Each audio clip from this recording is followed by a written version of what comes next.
Happy May, Calhoun County, and welcome to In Tune with Calhoun. I'm your host, Ashley Jones, Communications Director here at the Calhoun County Area Chamber and Visitor Center.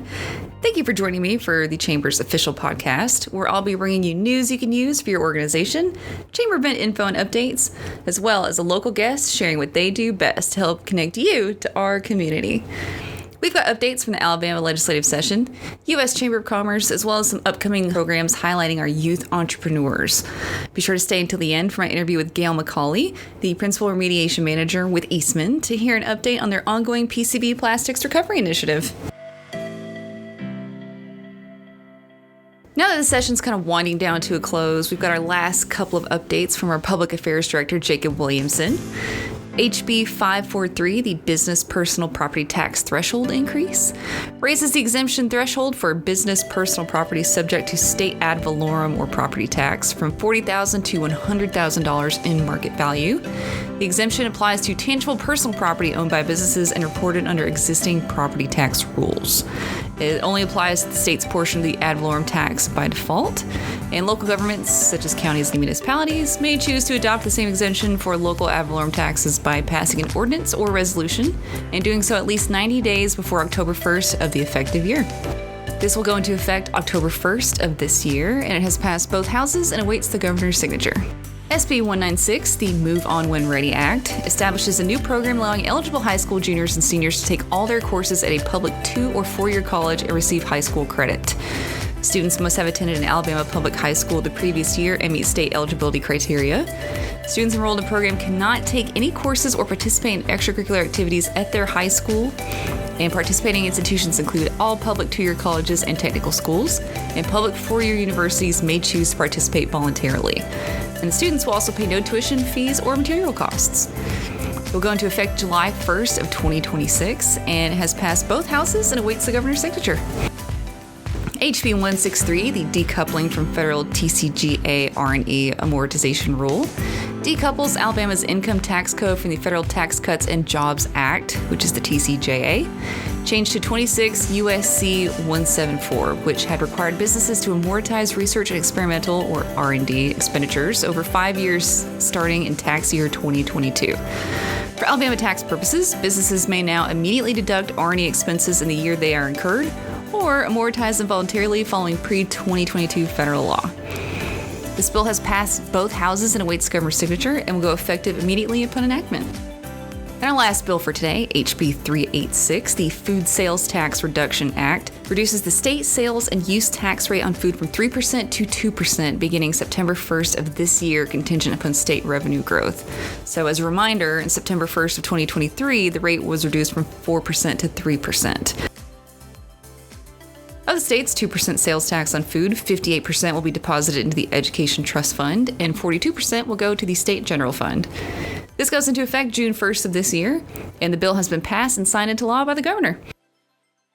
For more information on legislation that had gone on during this legislative session, be sure to sign up for the Chamber newsletter at calhounchamber.com and scroll to the bottom of the page to sign up, or I'll have links to these bills mentioned in the episode description below. According to the U.S. Chamber of Commerce, Main Street employers' hesitation to hire is the latest economic red flag, as uncertainty has pushed small business outlook downward. Pressures building on the White House to negotiate trade deals and get the economy back on track, along with increased pressure on Congress to prevent a massive small business tax increase at the end of the year. Due to the uncertainty in the economy, small business owners are curbing their hiring enthusiasm, with 34% of small businesses reported job openings they could not fill in April, which is 6 points lower than March and the lowest percentage in 3 years. 56% of small businesses hired or tried to hire in March, so 3 points higher than March of last year. Of those hiring, 85% of those hiring reported few or no qualified job applicants, which is down 2 points from March. Some good news though, 13% of small business owners are planning to create new jobs in the next 3 months, and 33% of small businesses raised wages in April, with 17% planning on raising compensation in the next 3 months. Do you have a young entrepreneur in the house or no one wanting to start their own small business? We would love to invite them to participate in this year's Youth Entrepreneur Expo, also known as YE, on Friday, August 29th. More details will be available closer to the event date, but be sure to register via the link in the episode description or visit calhounchamber.com/youth-entrepreneur-program for more information. I'll also have a link in the description for our little promo video we made over the past few years, just to kind of give you a taste of what it looks like. Without further ado, please join me in welcoming today's guest, Gayle Macolly. Thank you for joining me this morning. Well, thank you for having me. So for our folks listening today, if you have not met Gayle, she was the board chair when I started at the chamber a million years ago, which is really only about 5.5 years now, but who's counting, right? The past 5.5 years, it just blew by anyway. Oh, exactly. Well, COVID has distorted time. Let's just put that out there. I think so. I think a lot of people have mentioned that too at some of our chamber events, but we keep on kicking. But for those of us that don't know Gayle, tell us a little about yourself. Tell us about kind of your role in your community. Well, as you had mentioned, I was a past chair for the chamber, which to be quite honest, I got to know so many more people through that role. But my paying job, I'm a principal manager for major projects at Eastman. But to be quite honest, I believe my most important role is being a mom of a 17-year-old boy. So I'm getting on the back end of the teenage hormone years. So I'm still surviving. And, I'll be honest, the two major things that I enjoy doing or that takes up most of my time outside of my paying job is being a mom, because he plays on an elite AA state hockey team, which means that we travel all over the U.S. I put 50,000 miles on my car in a year. Oh my gosh. I know. That's dedication. And when we're home, he also plays on the Donahoe baseball team. So when we're home, I'm either at the ball field or I'm volunteering in some way, shape, or form when I can. I am very lucky that I have a company that supports giving back to the community. As you stated and I stated earlier, I'm a past chair for the chamber. I still try to get involved with the chamber where I can.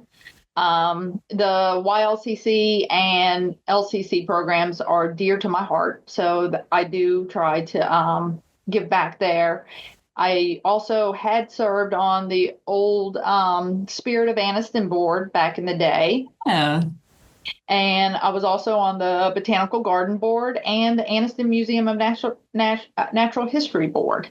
I currently serve on the United Way of East Central Alabama Board, and I'm also on the Technical Advisory Committee for the Alabama Committee on Credentialing and Career Pathways.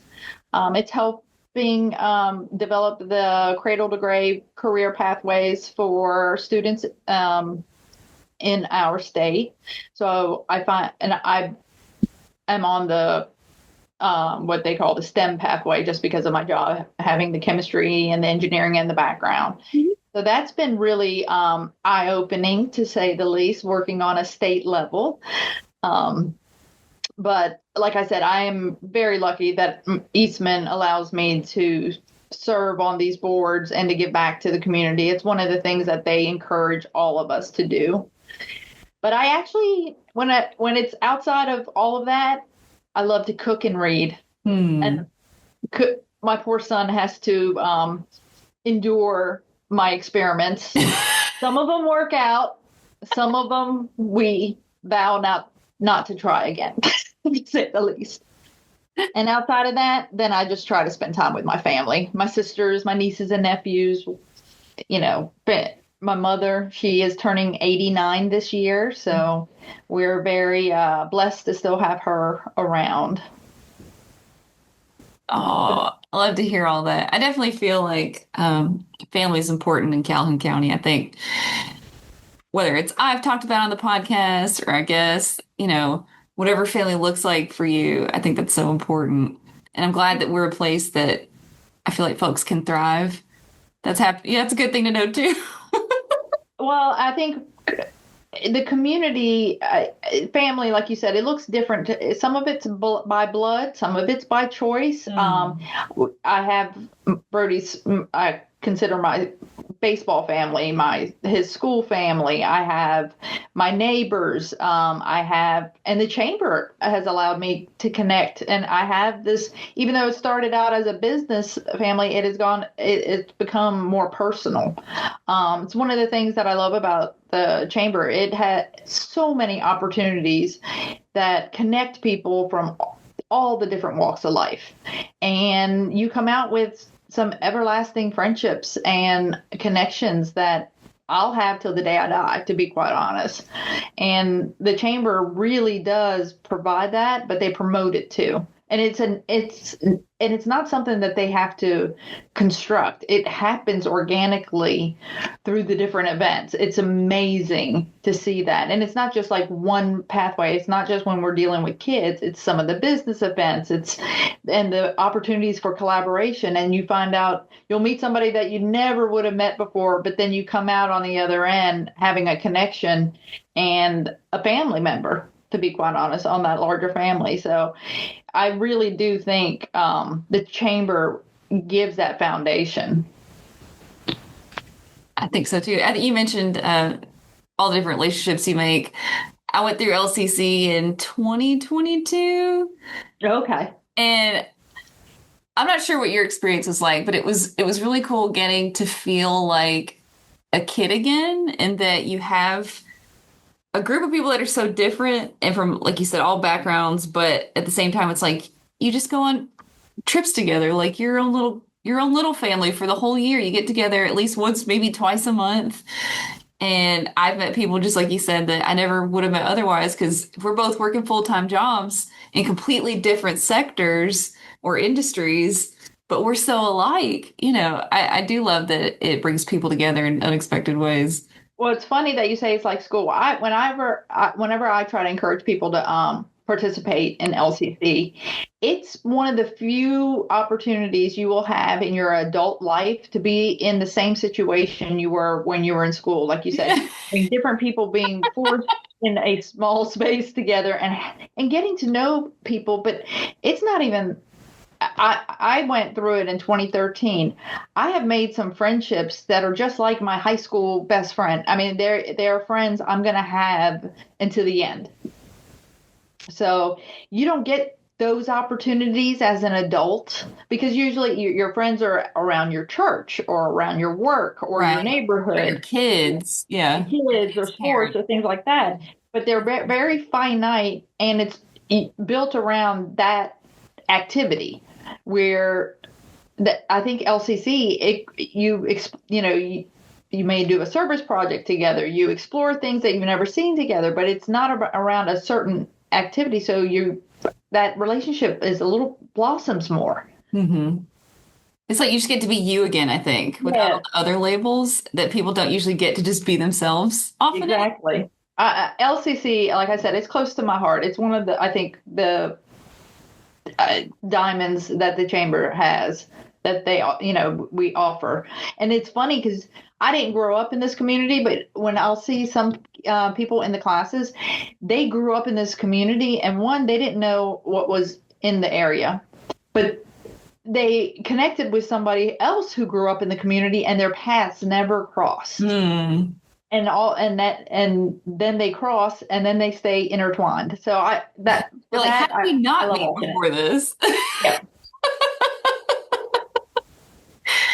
But yeah, I actually think applications are going to open at the beginning of fall for LCC. So if anybody's listening that's excited about it, I'll have more information linked down in the description for just the page about it. We've got some little promo videos too, something you can show your supervisor if you might want to float the idea a few months ahead, see if it's in the budget, right? But we're talking about maybe our sponsoring companies for LCC, and we're talking about Eastman today. So I know some folks may have heard of Eastman, but they might not actually know what Eastman does. So, let us know kind of what the Eastman life is like. Well, most Well, everybody knows that we are the former Solutia facility, and we're out on 202. But as a company as a whole, most people may not know the Eastman name, but more than likely have seen one or more of our products in their daily lives, to be quite honest. You could find Eastman products in your home, car, doctor's office, grocery store, and most notably for the Anniston folks, in the plane whenever you take a vacation. Eastman products are found in a lot of industries: automotive, building, construction, consumer goods, personal care. So we pretty much are spread across all the different aspects. But some of the major brands that that you guys are probably familiar with is Eastman Triton copolymer, which is a BPA-free plastic. So if you think of maybe your Camelback water bottle or any BPA-free water bottle, baby bottle, that's an Eastman product. Eastman's Lumar window films is also something that's applied on a lot of windows, windshields for cars or buildings. And what it does, it reduces the heat and it keeps out UV rays and increases privacy and safety. Some of the other things closer to home, what we make here in Anniston is Skydral. It's an aviation fluid. We have been making it for over 75 years for commercial, private, and military aircrafts. One of the things that I always let people know, on Air Force One, it actually specifies to only use Skydral. So every time the president flies, a piece of Anniston, Alabama, is with them. It's something that we're very proud of. But Eastman as a company was founded in 1920. It was Eastman Kodak, and they split, and Kodak took the film industry side of it, and Eastman took the chemical side of it. Oh, okay. So we're headquartered actually in Kingsport, Tennessee. Anniston became part of Eastman in 2012, but this Anniston location has been here for more than 100 years. Beyond our products, Eastman team members bring their commitment to the community through a variety of volunteer opportunities. One of the things, as you mentioned, we volunteer with the chamber. We actually partnered with East Alabama Works on the Worlds of Work event. We've done that every year since its inception.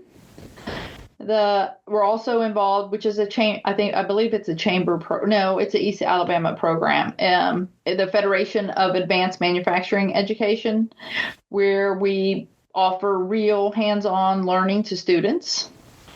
We've partnered with RMC on giving free mammograms to those who can't afford it.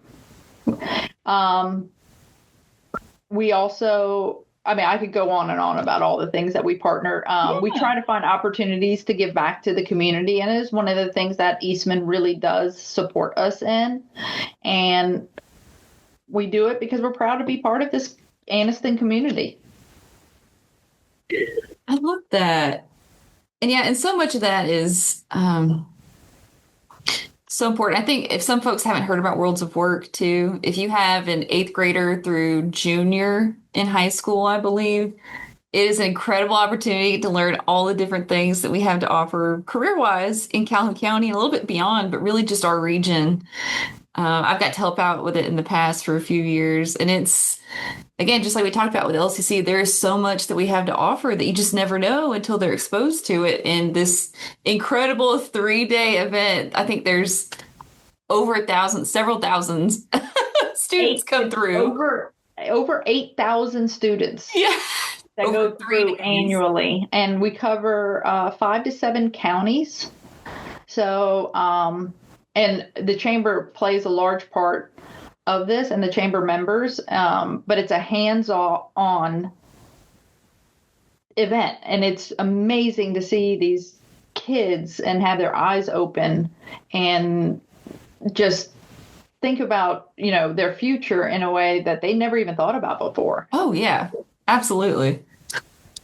Anything to do with children, though, I mean, it's so we get more reward than what we give them, to be quite honest, to watch that blossom. That's what it's all about.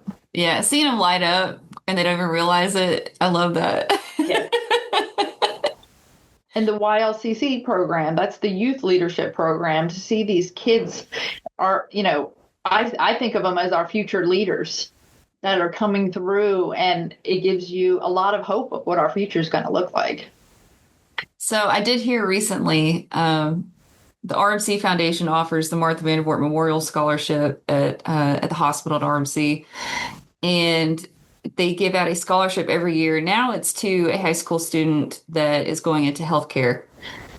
But I heard that of the handful of finalists that they had, it was about 5 out of the 6 mentioned going through YLCC. And I was like just blown away, because I'm like, oh my gosh, knowing the need and how important that scholarship is from working there previously, and then seeing how impactful the program's been to them, it just blew me away, because I was like, oh my gosh, that they got to go through that and have that opportunity and get to learn so much more about home too, while seeking to build that future for themselves here. I think I just thought it was so cool that everything's coming together, right? It comes full circle. Yeah. It really does. Well, awesome. So I did hear that so Eastman has a global innovation summit. And, we're talking a little bit today about what Eastman does, what has happened in the past, what's going great for the future.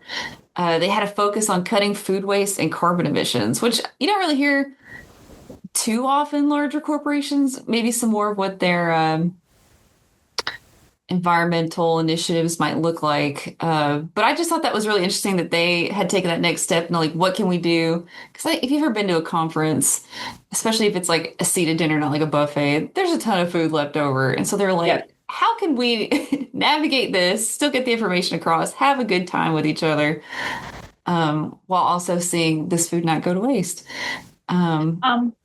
Well, Eastman's Global Initiative Summit, it actually occurs it's like 3 or 4 years. I gotcha. It's at our corporate headquarters in Kingsport, and it's for the global employees to learn more about some of the innovation strategy, network, and to build relationships with one another, and to basically receive the support for their own initiatives. So it's presented in it has presented a unique opportunity for Eastman to incorporate our commitment to sustainability. Yeah. As you can imagine, travel and resources for a week-long conference can have quite an impact on things like material, food waste, as well as unavoidable greenhouse gas emissions from the travel. So we do have a team that looks at all sustainability. So in the summit, they wanted to do something about it. So they proactively planned on ways to reduce waste as much as possible and to compensate for the emissions. It was a true partnership effort rather than a service or a resource provided only by Eastman. Yeah.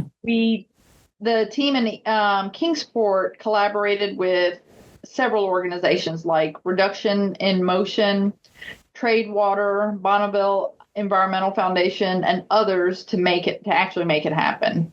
They were able to divert almost 93% of the waste from the conference from landfills. I'm certain there are learnings from all of these events that we could potentially leverage as opportunities to reduce impact at our local events.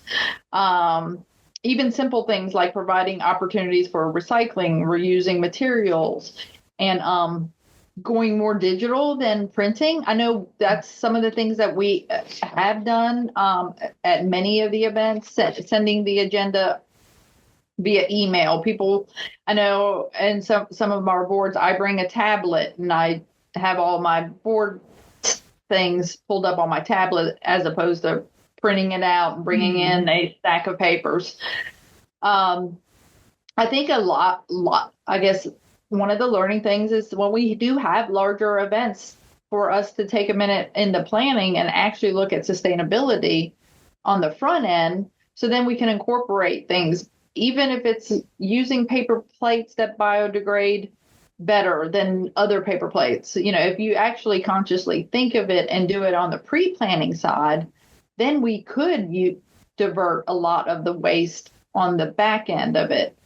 So I think the biggest learning thing to bring to our members here is to actually incorporate that on the planning side of things. Absolutely. Totally agree. We like to party in Calhoun County. I don't know if you know Yeah. that. We Some like people to more than party. others. Yeah. And some people not at all. So we have And that's everybody okay covered. too. Partying looks different for everybody. As long as you're having fun and nobody gets hurt. That's the goal. I'm the life of the party till about 8 o'clock. There you go. The older I get, the more I like to go to bed early. I feel you. You turn into just Cinderella at midnight, like, all right, Well, good time, guys. there's a domino effect. If you stay up later, then you have to get up later, and then your day starts later, and then everything's right. I like to get to bed at a decent hour, and I like to get up early and prepare for my day, and that way things go a lot better. That's true. That's true. Or you might be running on cold coffee like me when you got a late night and an early morning. You're just like, all right, here we go. And I have more patience when I have more rest. I'll just put it that way. I hear you. I hear you. So that's great. So we're focusing more on sustainability and conservation efforts. So the PCB cleanup in our area, I know, is one of the projects you help to manage. So how is that going? What are some other initiatives that Eastman's putting on locally here that maybe we can tell the chamber members about being more sustainable themselves, all that good stuff. Well, one of the things, the PCB cleanup, it's still going on. We have substantially finished the majority of the work on the plant site itself. We've finished the investigation throughout what we consider the Anniston PCB site, which is to the lake, Logan Martin. We are at the phase of doing the design work for the remediation that has to happen in what we call the Snow Creek floodplain area, which is basically from the plant site up into Oxford, right before Snow Creek intersects with Choccolocco Creek. So we will be doing the engineering design work there, but we're having a lot of progress. We don't always agree with the EPA, but the EPA and us have always concentrated on progress and not the conflict. So in doing so, we're actually, I know it seems like we've been here for a long time, but as far as EPA cleanup sites, we are actually moving much faster than a lot of other sites. But when we do the projects or we design them, we do look at opportunities to minimize waste, contain the waste, and make sure that the waste is disposed of properly. But one of the things that I think we do that I'd like to talk about, or we try to find the win-win situation. For an example, the League of Our Own Miracle Field that Oxford has is actually a remediation cap. We partnered with the city of Oxford to make this happen. I needed to cap impacted soil and stabilize everything to make sure that it was safe for the environment and for the community. And the city wanted a miracle field. So how I finish the cap is up to me, as long as it is safe for the environment and is protective of human health. So instead of just leaving a clay layer that's vegetated, I worked with, back then it was the Mayor Leon. And what we left behind was a miracle field. And then the city came in and built from the ground up. So it was a true partnership, but it's a partnership that left a win-win situation for the community. This is something, I mean, I believe the nearest miracle field, or a field where children with disabilities could play ball, the closest one I think is maybe about 100 miles away. I want to say we pull in so many kids, and you should, if you ever have the opportunity to go there and watch one of their ball games, it is amazing. These are kids that never thought they would play baseball. And they have, and so many people pull together to make this happen. You have kids in wheelchairs, you have blind kids, you have kids who may not have the function of their arms, but they're able to go out there and participate and play ball and be part of a team.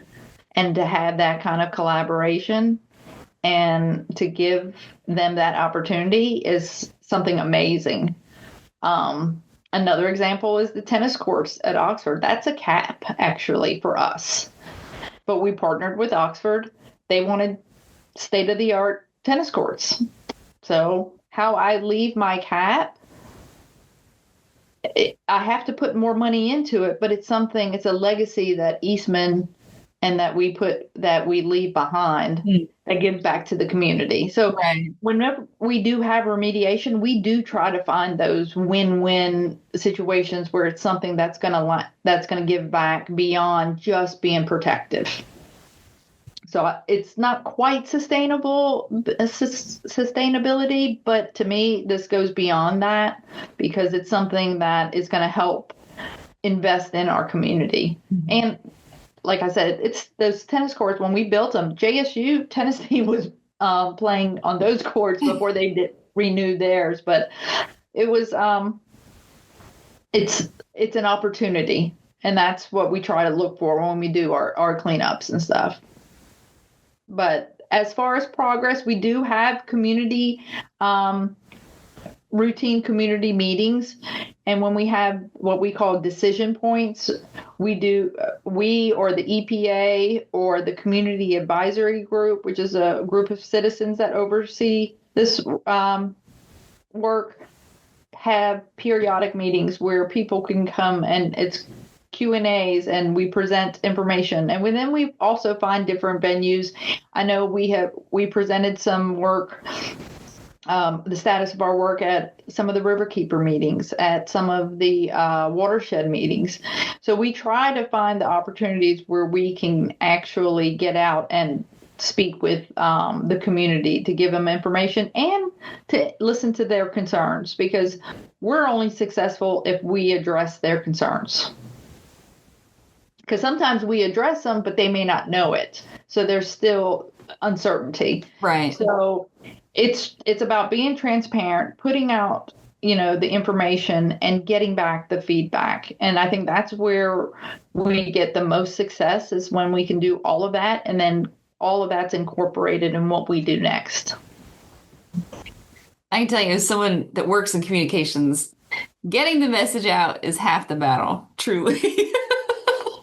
Well, getting the message out, but also getting the feedback. Sometimes it's very hard to get the feedback. Sometimes people may not think of what they have to digest something for a while before they formulate their thoughts and all of that. And having several community meetings and several points of contact, I think is key for us.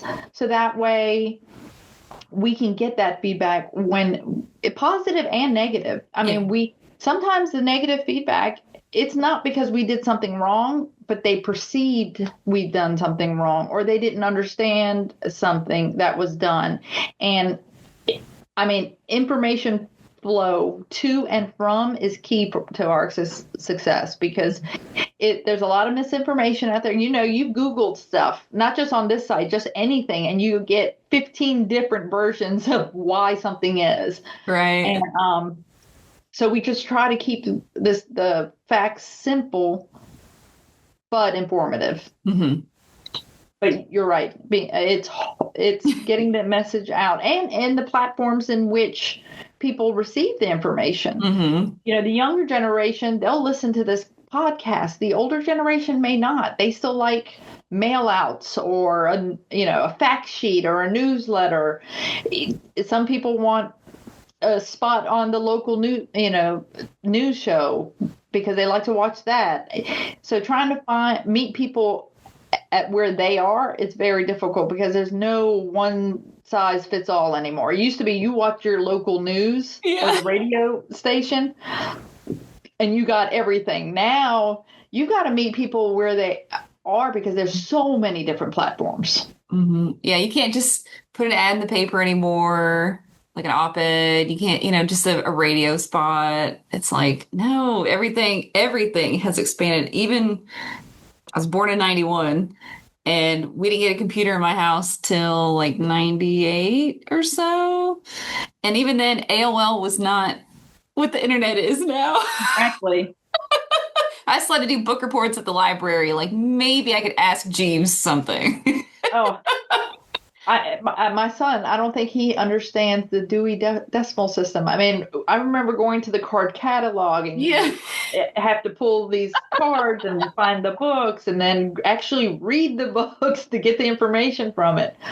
Yes, now all you have to do, especially with AI support, you just put in the subject matter and 1,000 different things come up. Mm-hmm. And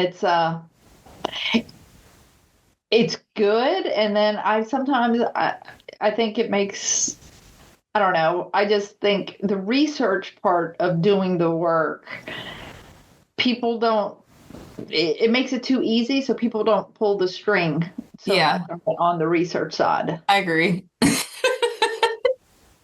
I agree because I feel like I'm old school. So there you go. Well, no, when you do the research, when you get all your info from one source, that can be good or bad. It just depends on the worthiness of the source, right? Correct. So if you do your research, it's like, okay, here's a topic I know is important that I need to learn more about.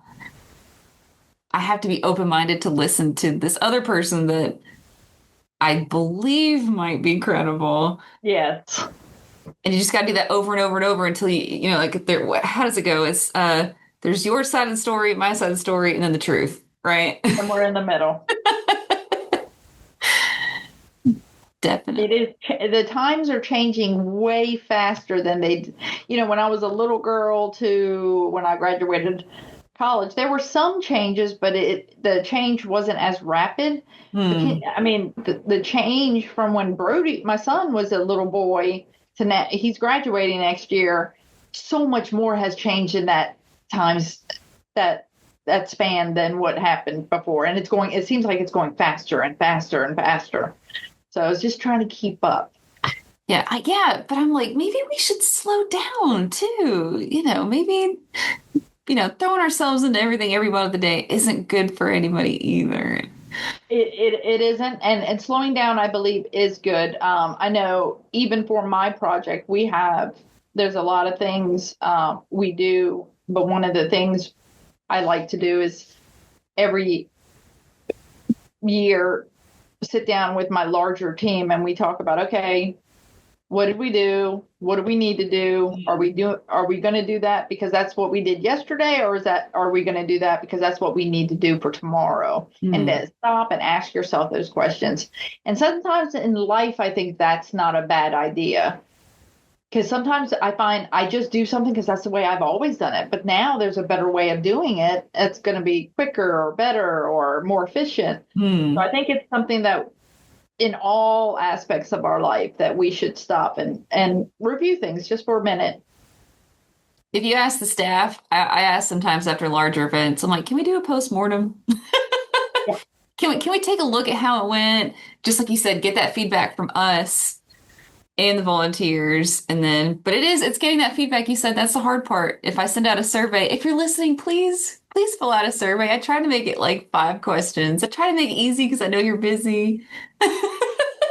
But we're here to serve you, so we can better do that when I hear from you, Oh, goodness. And then there are those who give a lot of feedback. Yes. I'd rather have too much than not enough. I'll be the one to sift through it. I volunteer. That's okay.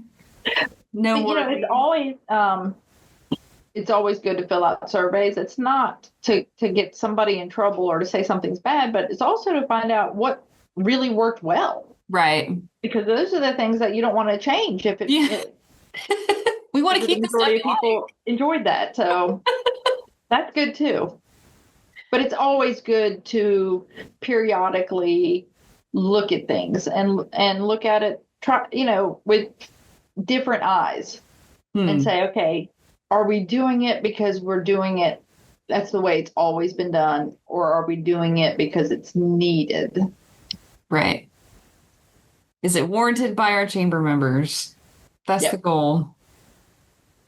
Oh, goodness. Well, Gayle, I just want to say thank you again for joining me today. Is there anything else you'd like to let our business community know before we go?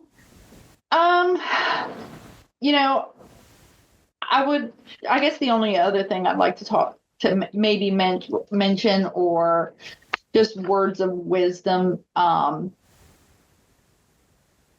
know at my company, one of the things that we do is look at what we've done, and we try to celebrate the small innovations and the small successes. Most innovations aren't the big aha moments. They're actually the small, gradual improvements to what you're doing already. A lot of times they may even add up to the bigger aha moments. But by celebrating or noting, or even, just being conscious of those small improvements, really, I think, leads you into celebrating the bigger wins. I think one of the important things is to cultivate innovation and creative spirit into the culture of, for the members out there who have a small team, into the team, or for business owners into the company. But the little breakthroughs and gradual improvements almost always add up to the substantial difference that sets them apart from somebody else. And I think in our world where communication's fast, everything's fast, got to answer an email, got to answer a text, or somebody sending me a text to tell me that they sent an email, by being rushed on so many things, we forget to celebrate those small wins. And really, it's those small wins that gives you that energy to go on to that bigger win. And then they all add up for something that can shape a future, to be quite honest.